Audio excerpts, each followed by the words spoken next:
Businesses struggling to fill rising job vacancies. There seems to be a bit of a human shortage with professionally skilled recruits at a more experienced level, but also at a graduate level. We're finding there's just not a lot of people in the market and availability is very tight at the moment. 60% growth in vacancies over the year, and employers are really very keen to find staff. I hope you'll join me for those stories soon on AM. And you're listening to ABC Radio Mid-North Coast. After the news, we'll be speaking to the Mayor of Port Macquarie Hastings Council, Peter Penson, about last night's council meeting. But right now, time for local news.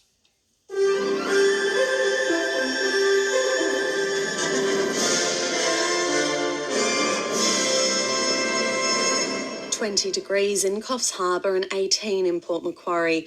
Good morning, Madeline Cross with ABC Mid-North and Coffs Coast News. The Port Macquarie Hastings Council has voted to rescind a climate change emergency declaration, which was made in March last year. The motion passed 7-2 after an hour of debate at last night's first ordinary council meeting of the year. The majority of councillors agreed that removing the declaration would allow for further community consultation. Local climate change activist Harry Creamer says it's a step backwards for the community. It's called an emergency. We need to be on emergency footing. And last night, they took away that focus and they took away that interest in keeping us safe from ever-increasing extreme weather events from climate change. Nearly $1 million has been allocated to First Nations groups on the Mid-North Coast to strengthen cultural burning practices across the region. Claudia Jambor has more. The projects are among 32 initiatives across the Cowper electorate to receive grants from the federal government's National Bushfire Recovery Fund. More than $900,000 has been allocated to Aboriginal land councils in Coffs Harbour and Barraville to undertake a range of programs such as cultural burning on country, maintaining fire trails, as well as emergency preparedness training. Other projects include multi-million-dollar upgrades to help clubs and halls in Crescent Head, Barraville, Comboyne and North Dorrigo transform into evacuation centres during future disasters. The Mid-Coast Council is seeking feedback from the community to help direct its first Aboriginal action plan. The council says it wants to strengthen its relationship with local Aboriginal and Torres Strait Islander communities. It wants to hear from residents about priority areas like health, education training and employment and housing to find out what can be improved. Pop-up meetings will be held across the region during February and youth engagement sessions will be held in local high schools. A $1 billion pumped hydro project to be built west of Kempsey is expected to be operational by 2028. The Oven Mountain Pumped Hydro Energy Storage Station is an off-river development located next to the Macleay River between Armidale and Kempsey. Once complete, the project will generate up to 600 megawatts of hydropower, which is enough to power more than 100,000 homes. The project's director, Anthony Malov, says construction is planned to begin in just over 2 years' time. Our target is to commence construction of the project during the second half of 2024, and that would mean that the project would come online, come operational 2027, 2028. The Bureau of Meteorology says the La Niña weather pattern has reached its peak. It has led to record rainfalls in eastern and northern Australia. The Bureau says atmospheric and oceanic indicators remain at La Niña levels and will continue to impact the weather, but it has peaked in strength. The Bureau says conditions are likely to return to normal during autumn. An early learning centre in Port Macquarie says providers are finding it difficult to fill positions left vacant amid the COVID pandemic. Centre Manager of Smartland Early Learning, Tony Key, says he's had 15 educators affected by COVID since Christmas. He says it's been challenging to find staff to fill the shortfall. We've been advertising a lot. Some of our ads have had a great response. There are definitely a lot of centres struggling, and we sort of run through scenarios of what we do if we have to sort of scale our operations up or down. The biggest challenge is families who are requiring care are still needing care the whole way through, and at times it is very difficult to fill those positions. In news elsewhere, paramedics across New South Wales began industrial action at midnight last night, demanding the state government commit to pay increases and 1,500 extra staff to meet demand. The action comes just days after thousands of nurses rallied over staffing levels and pay. Meanwhile, there have been more than 10 times as many COVID deaths in Australia among people born in North Africa and the Middle East compared to those who were born here, according to new Australian Bureau of Statistics figures. Community leaders argue more should have been done to protect culturally linguistically diverse Australians. To the weather, mostly sunny across the region today with a slight chance of showers for some parts and the chance of a thunderstorm in the south late this afternoon and evening. To hear today's local news, search online for ABC Local. ABC News. Much sense no matter how you look at it, and what price can you put on ensuring that communities combined of Armidale and Guyra of more than 30,000 people don't run out of water, drinking water in the next inevitable drought. It's an absolute no-brainer in my view, and I'm keen to get the new water minister's full support and of course some money to build the thing. All right, we'll be watching this space. Adam Marshall, thanks for joining us today. Thanks, Christy. Thank you. That is Member for Northern Tablelands, Adam Marshall there. You might have some thoughts on that too. 0467 922 684. Don't forget to pop your name and where you're texting us from today. It is news time, 7:30.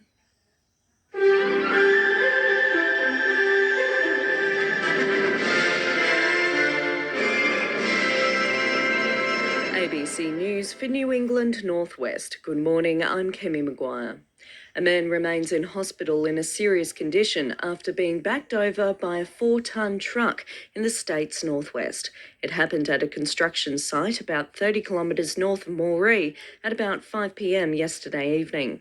The 67-year-old man suffered serious chest injuries and was taken by a rescue helicopter to the Gold Coast University Hospital. The New South Wales Nationals will this week vote on replacing a New England member of its party and a position that could guarantee a 9-year tenure in the state's upper house. Kelly Fuller reports. Last month, Tamworth-based Trevor Khan resigned his position in the Legislative Council to take up a place on the bench. Coalition MPs say the Progressive MP was respected for his intellect and passion. On Friday, the party's Central Council will vote on his replacement. The yet-to-be-determined deal with the senior coalition partners, the Liberals, will determine if the position lasts 9 years or 1. Deputy Leader Bronnie Taylor is said to be backing Narrabri-based Jocelyn Jansen, while Orange-based Scott Barrett is also a key contender. The man behind a major electrical upgrade in New England says he expects it to be well equipped to handle a surge in power. Transgrid is nearing the end of its work on the Queensland-New South Wales interconnector, with construction work on the Tamworth substation now complete. It's hoped the new technology will help transfer renewable energy across the border. The project director, Colin Mayer, says it'll undergo extensive testing before it's fully operational. And that's basically confirming for various network configurations that those match models that we've already run, and therefore make sure that we're getting the correct transfer capacity. Narrabri Shire councillors have requested to see a bundle of documents relating to the council's position on the Inland Rail project. Patrick Bell explains. Narrabri residents and engineers have raised concerns the proposed route of the line will increase the flood risk for the area. At a meeting in January last year, the council voted to make a submission on the project to the Planning Department, asking the ARTC to investigate a potential realignment of the route. But in a July statement, Mayor Ron Campbell said advocating for a change was futile and the council didn't want to prolong the process or create uncertainty. The call from 3 new councillors to see the documents was successful, and the General Manager has been given until March to produce them. Researchers are concerned a 1 in 50-year wheat disease event could be on the cards for northern New South Wales. Excessive moisture has created the perfect conditions for stripe rust, a fungal disease which can cause significant yield losses of up to 80%. DPI cereal plant pathologist Stephen Simpfendorfer says growers need to plan management strategies now to avoid the worst-case scenario. The thing we talk about with rust is what we call a social disease. So what we do can affect others. So we're all in it together. So if we all work together as a team, you actually reduce the pressure across the whole environment and therefore avoid blowouts. But if we don't go that way, then we could be in decent levels of rust this year. Former nurse Bronnie Taylor says her appointment as the state's first Minister for Regional Health shows the government is dedicated to addressing issues in the sector. Earlier this week, Northern Tablelands MP Anna Marshall publicly backed the decision by the state's nurses to take strike action. It was also raised in Parliament by independent Wagga Wagga MP Joe McGurr, with calls to create a standalone Department of Rural Health. Ms Taylor isn't publicly saying she supports the idea, but says she's happy to meet with the MPs and explore all options. Look, rural and regional health is a specialty. It is unique, it is really rewarding, but it's also challenging, and we have to look at models of care that support that. Also making news, residents in Rowena are being warned to boil water before consuming after E. coli has been detected in a recent water sample. The Walgett Shire Council says it's working to identify the problem with the town's drinking water and chlorinate its supply. It says a follow-up test will be done next Monday and residents will be notified of the results. Checking the weather for New England northwest, mostly sunny with a slight chance of showers across the district today. Showers most likely to occur this afternoon and evening. Tamworth still warm, heading for a top of 33 today, 35 in Moree and Narrabri, 28 in Armidale. For news anytime, search for ABC Local and select your region. Drier, more drought-like conditions, but La Nina, we might be through the worst of it for this season. Friday was enough for me. Yeah. Dave Anderson's down at the beach. Nice sunrise, Dave? Yes, a bit of colour there in the sky out to the east. We've got the full moon setting to the west. Of course, Venus is back up there again, and there's no water in the bars up in Merida after early cleaning this morning. They'll start filling up once that tide starts to come in. We've got a bigger incoming tide today that's going to peak mid-morning, 1.9 metres. The surf conditions, they're small today. It's only around about 2 foot. Got a light offshore wind coming out of the north and a warm current. We had 23 degrees there yesterday, so the southern corners here are still standing up quite a bit. There's only a couple of little short breaks around this morning for the Groms, but they'll definitely enjoy it because it's their size. But quite a few people up early exercising, take advantage of the beautiful morning we've got so far. Thank you very much. All day. Yes, thank you, Dave. And it will be a day to get wet if you can, to cool down. We're expecting temperatures around 32 for Newcastle, but head inland and up around the mid-30s. In fact, 36 for Singleton. Scone and Maitland expecting 35 today. If you're getting fog, expect that to burn off once the sun arrives. There is the slight chance of a shower, maybe a thunderstorm later on today, though. Thank you, Doug. Sir Doug is at Woodville, giving us a photo of the sunrise there. That is a beautiful orange fluoro. There's no other way of saying it. Thank you, Doug. And direct flights from Australia to Bali set to resume for the first time in almost 2 years. Have you got a trip to Bali planned? Garuda is planning to fly from Sydney in a fortnight. Lucky you if you're on holidays. News is next. Sure, you could look out the window, experience the sun on your face and the breeze in your hair, the rain on your garden. But how much? For how long? And what's on the horizon? Get the latest weather across the day with Dan and Jenny, Kaya Handley and Paul Turton on ABC Newcastle.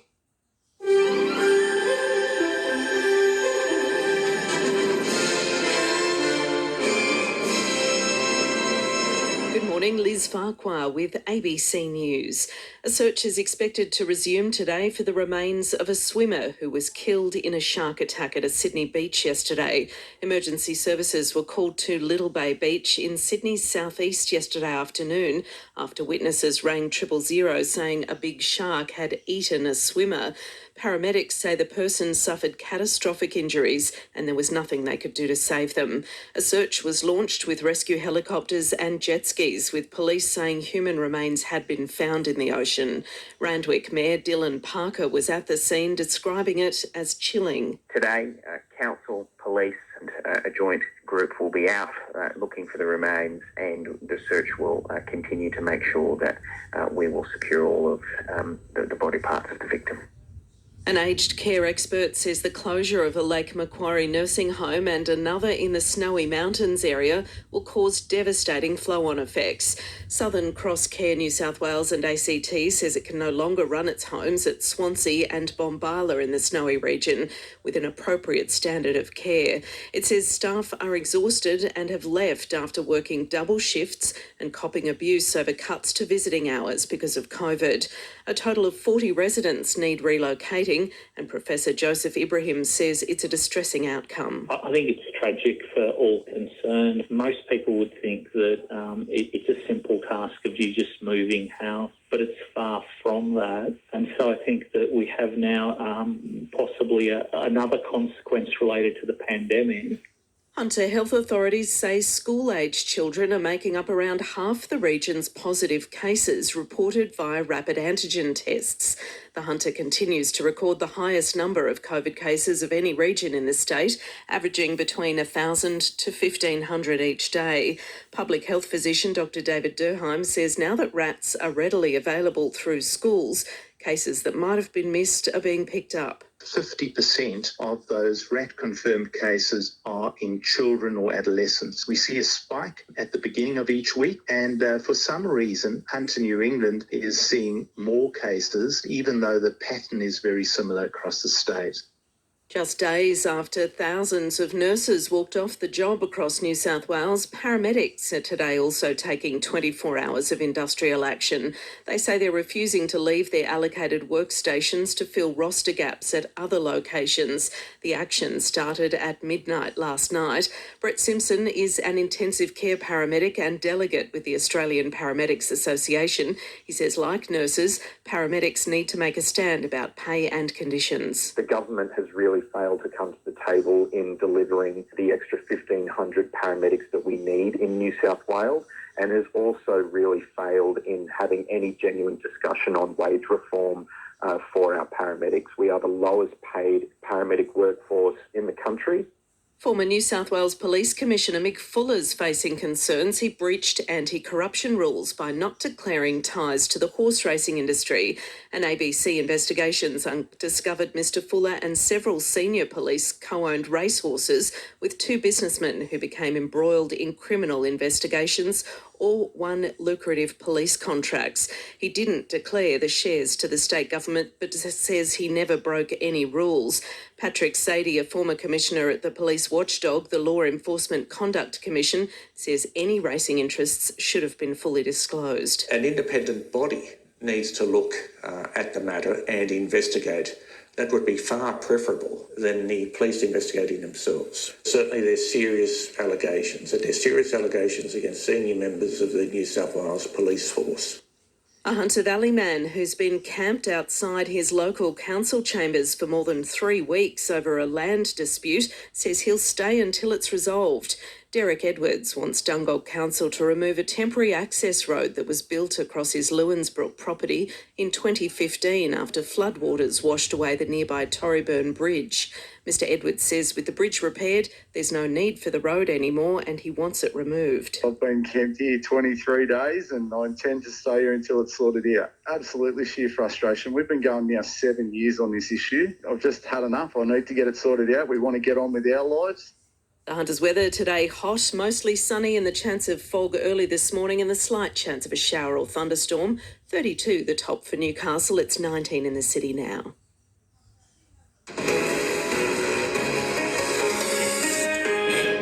Doing to our sporting nation, our athletes. What impact will it have? We'll find out after the news. Take in the sounds of Cessnock over a coffee in Lambton. Find out what's going on across your region with ABC Newcastle, your local.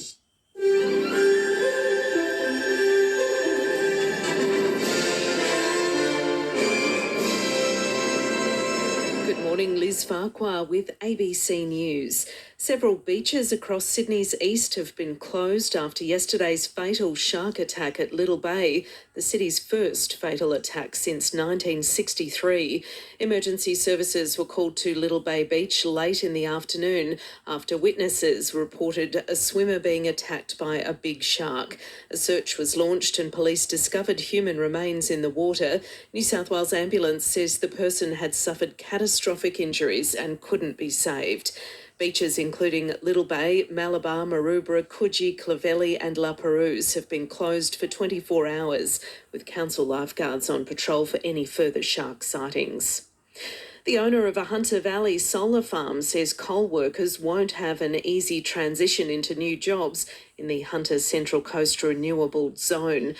The state government says it has 87 registrations of interest in projects like offshore wind farms, pumped hydro and battery storage. The projects are worth a combined $100 billion. But Andrew Thaler, who owns Singleton Solar Farm, says it's still unclear how workers will be affected. Have you asked the workers who work at Liddell if they'd like to work in a wind turbine or in a solar farm? Because working in a solar farm is incredibly boring. And if you want to operate a solar farm, you can do it from your mobile phone.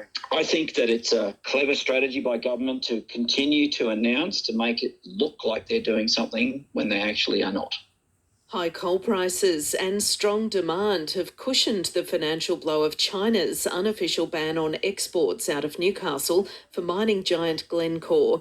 Madeline Lewis reports. China unofficially banned Australian coal in mid-2020 due in part to trade tensions. In its preliminary results for 2021, Glencore said strong demand driven by economic recovery and constrained supply chains beset by weather, geological and mining incidents resulted in a substantial draw on coal stocks and record high coal prices. It's reporting an 84% increase in earnings before tax to $21.3 billion. That's despite Chinese seaborne demand increasing by 64 million tonnes and supply from Australia falling from 31 million tonnes to zero. The trade friction coincided with record high average thermal coal prices in Newcastle, worth $137 a tonne.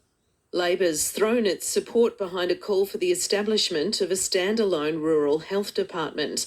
Wagga Wagga Independent Dr Joe McGurr is pushing for the creation of a new department after the weekend by-elections left the crossbenchers with increased influence. The opposition's health spokesman, Ryan Park, says as the inquiry into rural and regional health prepares its recommendations, he's backing any call for better healthcare in country areas. We would support anything designed to try and improve the health services available in regional and remote areas, because at the moment, people outside of our large metropolitan cities are not getting the health care that they need and deserve. The Hunter New England and Central Coast Primary Health Network wants more doctors to participate in domestic violence training. The network is one of 6 running a pilot program aimed at improving the way primary sector identifies and supports patients experiencing domestic violence. More than 200 GPs, admin staff and nurses in the region have participated over the past 6 months. Program Manager Shannon Richardson says the program is funded until June. So of course we are advocating for this program to be extended. Because of the pandemic, it has been difficult to roll out and general practice are under so much pressure. 3-time Olympians Greta Small and Sammy Kennedy-Sim will compete in the Alpine Combined and Ski Cross, respectively, at the Beijing Winter Olympics today. As Tracy Holmes reports, the Russian teenager at the centre of a doping scandal will also be going for gold in figure skating. Kamila Valieva will skate last this evening as the highest-ranked athlete after the short program and heading into the free skate. Those expected to challenge her include teammate and world champion Anna Sherbakova and Japan's Kaori Sakamoto. With the doping allegations still hanging over Valieva, there will be no medal ceremony should she finish in the top 3. Neither will there be the traditional presentation of bouquets. Tracy Holmes in Beijing for ABC Sport. The Hunter's weather today, hot and mostly sunny. The chance of fog early this morning and the slight chance of a shower and thunderstorm. High fire danger current for the Hunter today. Newcastle's headed for a top of 32. Maitland and Scone expecting tops of 35. Indigo Girls from their second album and Closer to Find. They're a duo, Amy Ray and Emily Saliers from Georgia. It's 7:30. Good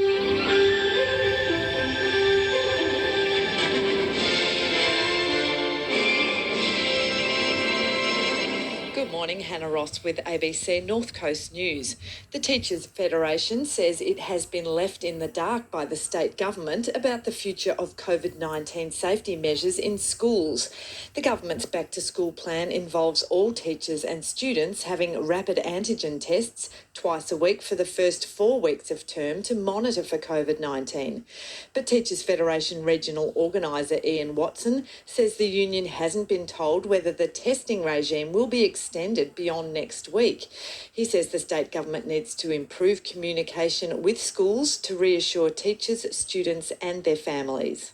We don't know what's happening in 2 weeks' time. So, again, we've got a government that's lacking that communication and with the teaching workforce, but also with school communities, which is just heightening that anxiety because, we don't know what's happening. We don't know what the plan is and indeed whether there is a plan at all.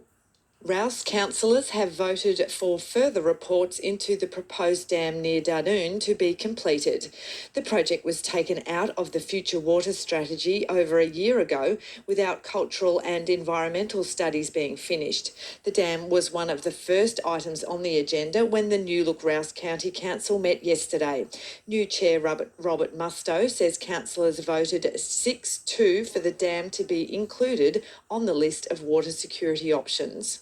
It's just back to where we were 18 months ago. I feel there's been a lot of time lost, and whatever comes out of all those studies, then the future water strategy will be determined. So it's not all about the dam, it's not all about desalination, it's about all options are on the table to be considered. Evans head local Callum Robson has pulled off a David and Goliath moment, beating surfing great Kelly Slater in the opening round of the championship tour in Hawaii.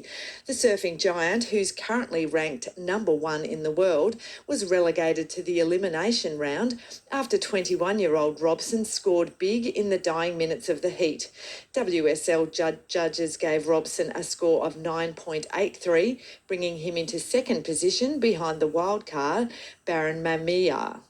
You can see nice big wrapping carve there, waiting for this inside section to stand up. Comes from way behind the whitewater and does a fairly conservative, safe style of a turn, but this one not. This one was a lip line floater, a lot of power, a lot of energy. 395 new COVID-19 cases have been detected in the local health district. The majority of cases have been identified through rapid antigen tests. The Tweed LGA has 123 cases and the Clarence Valley 92. 39 people are in hospital and 3 of those patients remain in intensive care. Labor has offered its support to a call for the establishment of a standalone rural health department. Wagga Wagga Independent Dr Joe McGeer is pushing for the creation of a new department after the weekend by-elections left the crossbenchers with increased influence. Shadow Health Minister Ryan Park says the inquiry into rural and regional health prepares its recommendations. He backs any call for better healthcare in country areas. We would support anything designed to try and improve the health services available in regional and remote areas because at the moment, people outside of our large metropolitan cities are not getting the health care that they need and deserve. More than 5,500 people have signed a petition started by a casino woman to have a mother and baby unit established in the Northern Rivers. Melinda McLennan says she faced extensive mental health struggles after the birth of her daughter, but had trouble accessing the right support services locally. She says there are several dedicated mother and baby units in Sydney, but that's too far for many new mums to travel. It's not a sufficient solution because the distance to travel, I was sitting on 72 hours, no sleep. I thought if I can somehow get down there, that's going to be amazing. But my big concern was how am I actually going to manage this big trip? Member for Clarence Chris Galaptis says he supports Ms McLennan's campaign, but is also looking to the state government's commitment to expand the Tresillian centres in regional areas. And I'm hopeful and optimistic that we will get one in the electorate of Clarence. And I hope that will certainly go a long way to alleviate Melinda's concerns and certainly provide assistance to new mothers. A mostly sunny day with daytime maximum temperatures around 30 degrees. To listen to your local news bulletin, head online and search ABC North Coast. Top of 33. This is your warning. It will be warm. We could see some showers and storms come in later today, though. Throughout the morning with you on ABC Upper Hunter. On a Thursday, we like to take a little dip into the archives. Many people train horses, but few these days have a job like Joe Maloney's. We'll hear more about Joe Maloney's job after the news. ABC Radio, it's yours. Yours for sharing your news. Yours for airing your local perspective. Yours in good times and bad. ABC Upper Hunter.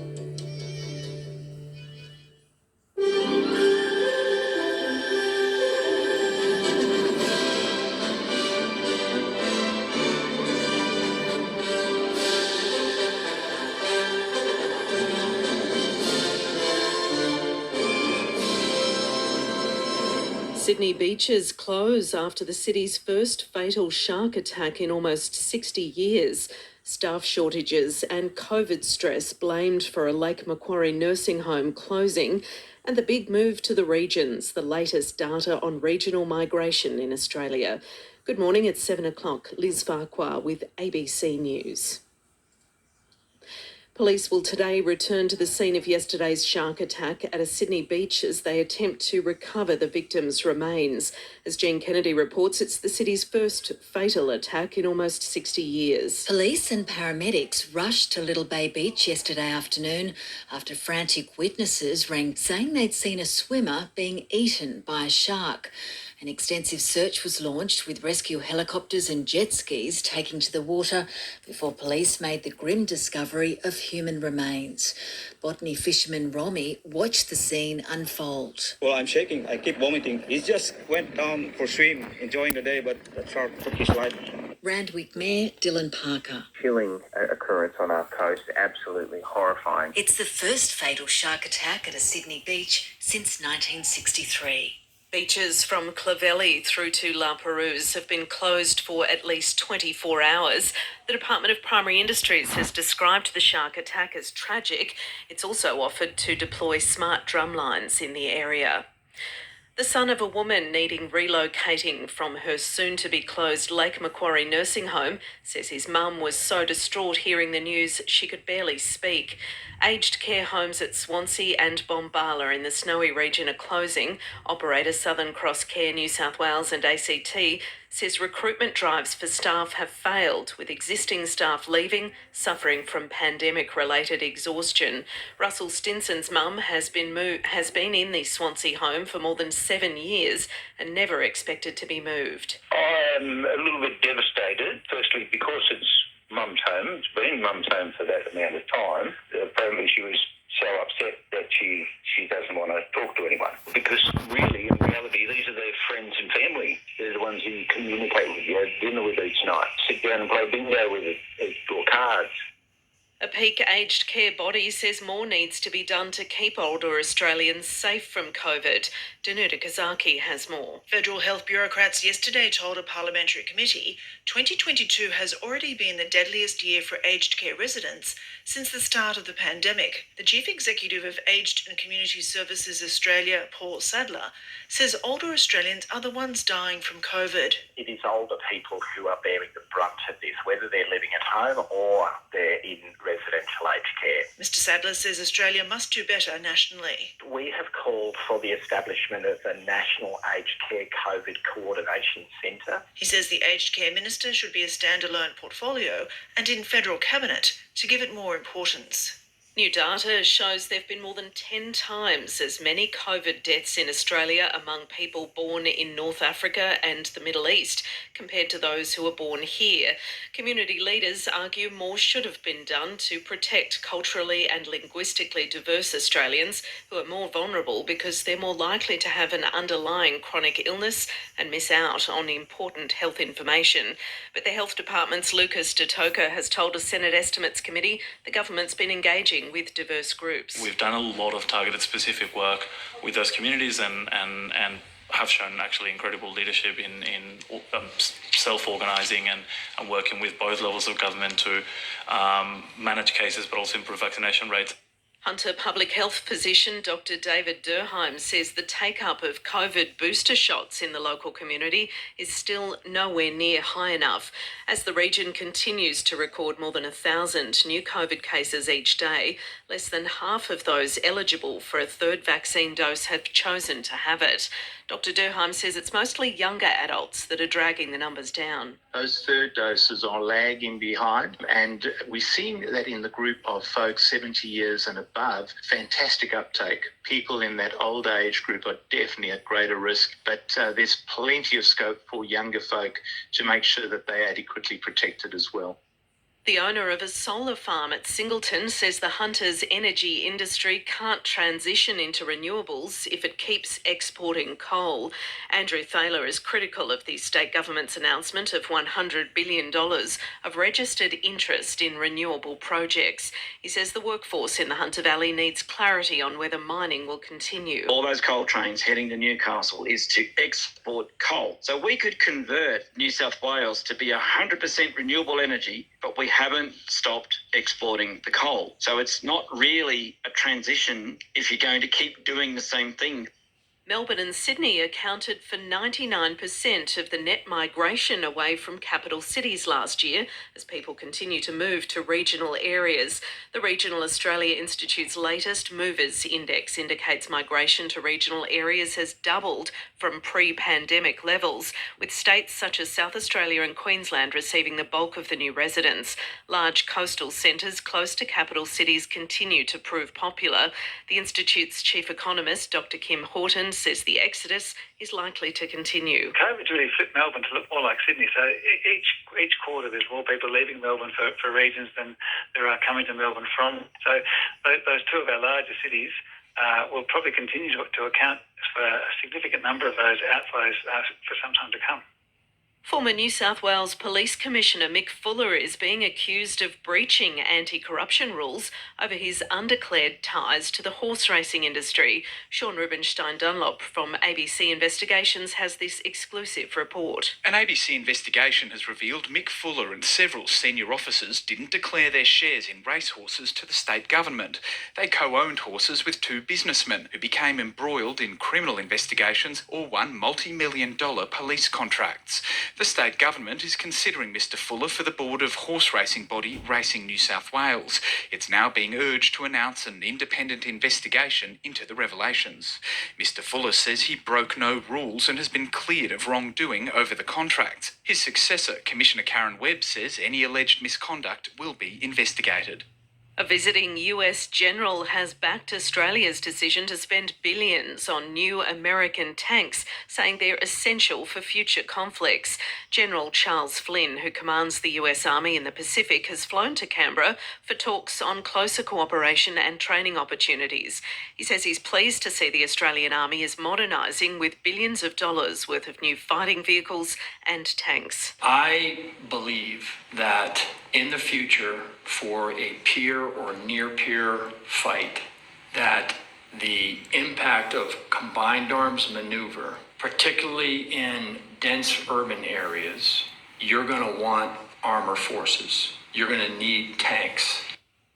To sport, and American-born Chinese free skier Gu Ailing is seeking her third medal from as many events at the Beijing Winter Olympics later today. Tracy Holmes reports that her quest for gold is more than personal. As the Beijing Olympics move towards Sunday's closing ceremony, the gold medal tally is firming. Currently, China sits in fourth position with 7 golds, but one more would see them draw level with the USA in third spot. Gu Ailing goes into the free ski halfpipe as the reigning Youth Olympic Games and world champion. She'll have more than 1 billion people cheering her on in Zhangjiakou as she hopes to add to the gold and silver she's already won in the big air and slopestyle events. Tracy Holmes in Beijing for ABC Sport. And now with more sport, here's Jack Snape. Queensland cricketer Michael Neser has been ruled out of next month's Australian tour of Pakistan with the side strain.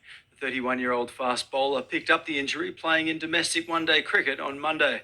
His Bulls teammate Mark Steckety has replaced him in the squad, while South Australian quick Brendan Doggett has been placed on standby. Western Sydney Wanderers have beaten Melbourne Victory 2-0 at Parramatta in soccer's Men's A-League. New Wanderers coach Mark Rudin says he's relieved to win. Football's a funny game because I thought the performance wasn't as good as the last 3 games, but the result was there. We worked a lot on the things we needed to in the short space of time, and I think you saw a difference in attitude. Earlier, Wellington Phoenix recorded a 3-0 win over Brisbane Roar at Leichhardt Oval. In the Women's A-League, Melbourne Victory has scored an injury-time equaliser to draw 2-2 with Sydney FC in Plumpton. And in surfing, Merewether's Jackson Baker has been eliminated by South African Geordie Smith in the round of 32 of the World Surf League event at Sunset in Hawaii. Checking the Hunters' weather, hot and mostly sunny today. There's slight chance of a shower or thunderstorm, light winds becoming northwesterly and a high fire danger. 32 the top for Newcastle, Maitland and Scone headed for 35. It's 19 degrees now on the coast, 14 at Scone. ABC News.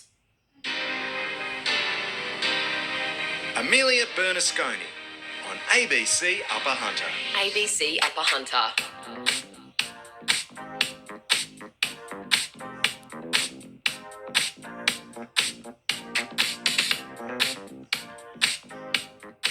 Great to be with you this Thursday morning. Thanks for tuning in to ABC Upper Hunter, whether that's on the good old wireless or through the ABC Listen app. Back in 1960, a story from the ABC looking at Joe Maloney's pit ponies in Muswellbrook. And we will be back with you this time next Thursday for another archive dive. If you've got anything, though, that you'd like to suggest, more than happy to have a dig and see what we can find. Of course, the ABC celebrating 90 years this year. There are plenty of hunter stories we can share with you. If you've got an idea, a tip, give us a call, 6542 2800. We are heading up to the latest ABC News. I'll be with you on the other side of that. We're heading to Castless. Hope you can stay with us. Can't get clear signal in Murrurundi? No good 1044 in Merriwar? ABC Upper Hunter is now streaming live online and available on the ABC Listen app. You can listen to Amelia Bernasconi anywhere, anytime. In the tractor cab, on the school run, or on your holidays to the beach. And you can catch up on the Hunter's Daily Rural Report and the New South Wales Country Hour too. ABC Upper Hunter. Streaming online, anywhere, anytime. Online or via the ABC Listen app.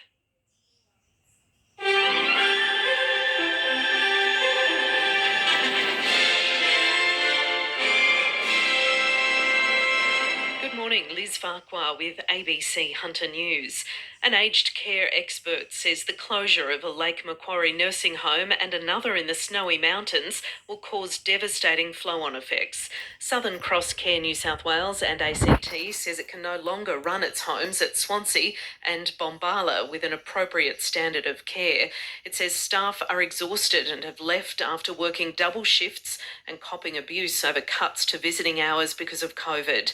A total of 40 residents need relocating, and Professor Joseph Ibrahim says it's a distressing outcome. I think it's tragic for all concerned. Most people would think that it's a simple task of you just moving house, but it's far from that. And so I think that we have now possibly another consequence related to the pandemic. Hunter health authorities say school-aged children are making up around half of the region's positive COVID cases reported via rapid antigen tests.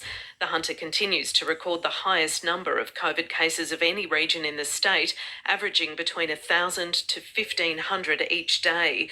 Public health physician Dr. David Durheim says now that rats are readily available through schools, cases that might have been missed are being picked up. 50% of those rat-confirmed cases are in children or adolescents. We see a spike at the beginning of each week, and for some reason, Hunter New England is seeing more cases, even though the pattern is very similar across the state. The owner of a Hunter Valley solar farm says coal workers won't have an easy transition into new jobs in the Hunter Central Coast Renewable Energy Zone. The state government says it has 87 registrations of interest in projects like offshore wind farms, pumped hydro and battery storage. The projects are worth a combined $100 billion. But Andrew Thaler, who owns Singleton Solar Farm, says it's still unclear how local workers will be affected. Have you asked the workers who work at Liddell if they'd like to work in a wind turbine or in a solar farm, because working in a solar farm is incredibly boring. And if you want to operate a solar farm, you can do it from your mobile phone. I think that it's a clever strategy by government to continue to announce, to make it look like they're doing something when they actually are not.